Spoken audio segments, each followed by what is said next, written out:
Hi, we're going to start off with lesson 2 from the Rubank Elementary Method. This particular lesson introduces half rest and half notes that both get 2 counts when you're in 4/4 time. And if you want more explanation on time signatures, just go to the video that's on the card above my head, where I talk about time signatures and what they mean and the rhythm tree. All right, so we're going to get started. Half notes and half rest. Lesson 2, Rubank Elementary Method. Here we go. 1, 2, ready, go.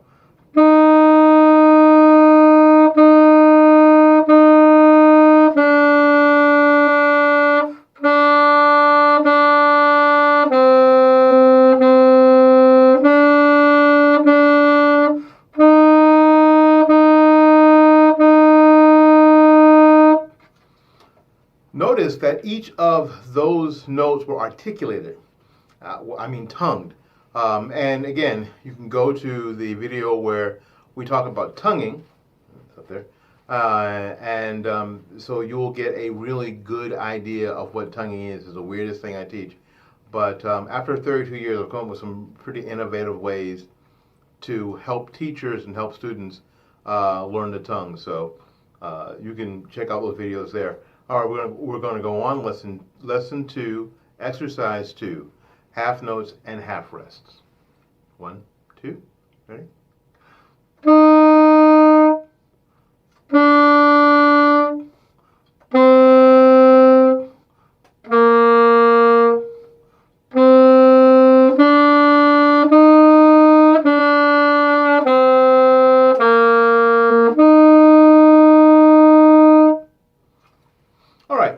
Now, when you have a note and then a rest, the instinct is, in order to stop a note from speaking, is to put the tongue right back on the reed. When in actuality, what you want to do is simply stop breathing. Otherwise, you'll get this.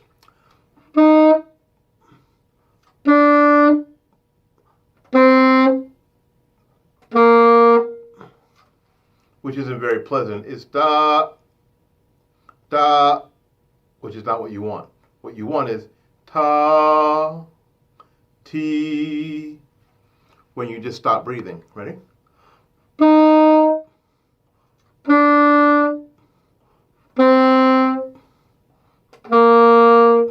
Which is a lot more pleasant. Okay, so fight the urge to end the note with your tongue. There's only one way to do that, and one reason to do that, and we'll talk about that in a future video when we start talking about jazz articulation. All right, number 3. We're going to introduce a new note. We're going to introduce the F. The low F is fingered 1, 2, 3, 4, and your thumb stays on the thumb rest. Here we go. Whole notes. Notice if there's a change from whole notes. 1, 2, ready?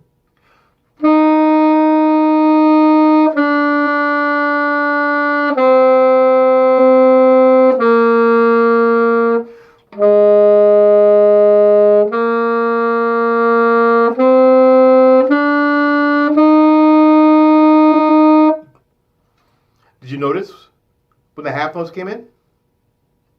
Yeah, that's right. They came in on the second to last measure. A, B, C. That's exactly right. Very good. Very good here. All right, now exercise number 4. A combination of half notes, whole notes, and half rests. Here we go. 1, 2, ready?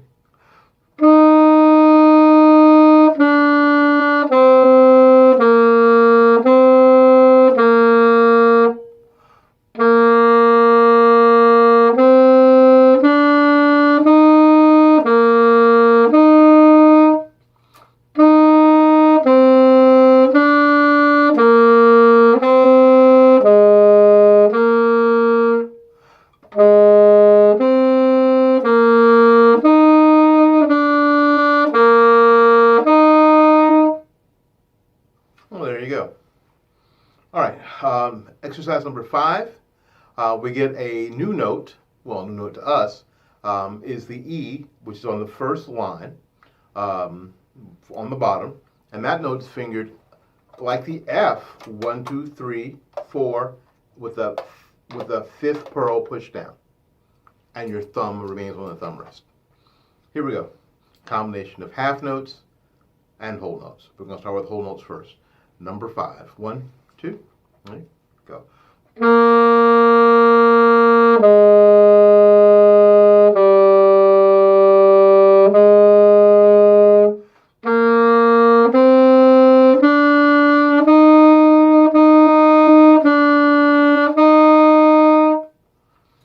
Well, there you go. All right. Now we are going to go on to number 6. Combination of whole notes, half rest, and whole rest. And we're going to encompass both our new notes, the F that we talked about and the low E that we talked about. Here we go. Number 6. 1, 2, ready, go.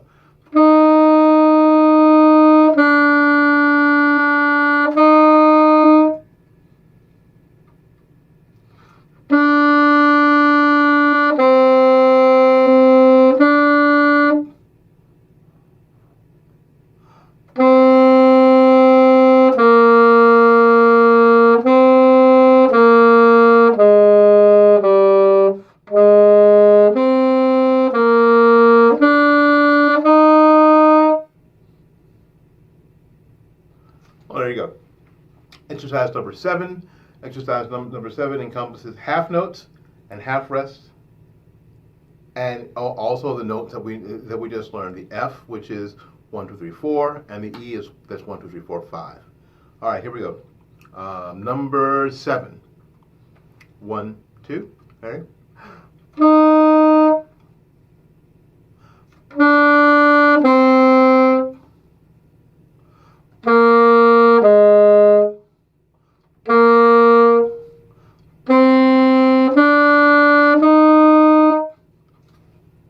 Easy enough, right?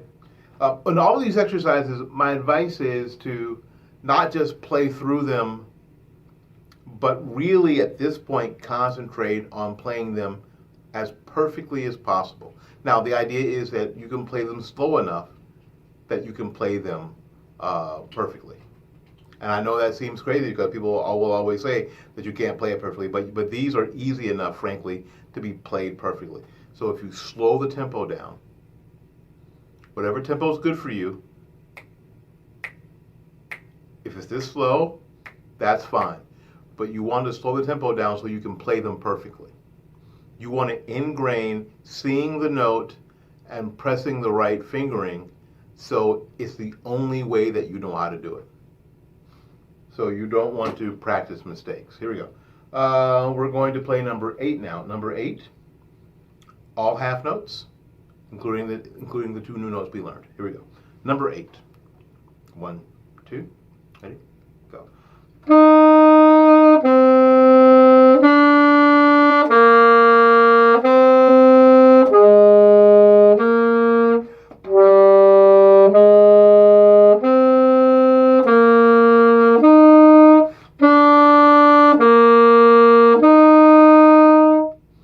There you go, number 8. All right, now I'm going to play the top part of number 9, which is a duet, and then I'll play the bottom part.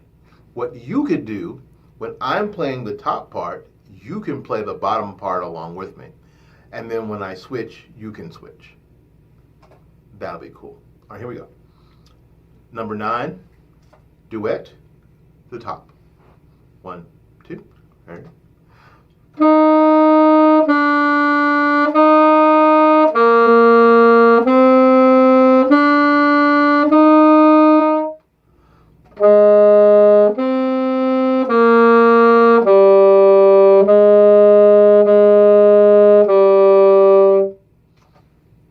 Did you play along? It's cool, isn't it? I like duets. Duets allow for independence, and they allow for learning how to hear the person next to you playing and making sure that you're in balance and that you're blending. So it's cool. Okay, now you get to play the top, and I'm going to play the bottom part. Here we go. Number 9, lesson 2. Wait a minute. Oh, there you go. 1, 2. Ready? Go.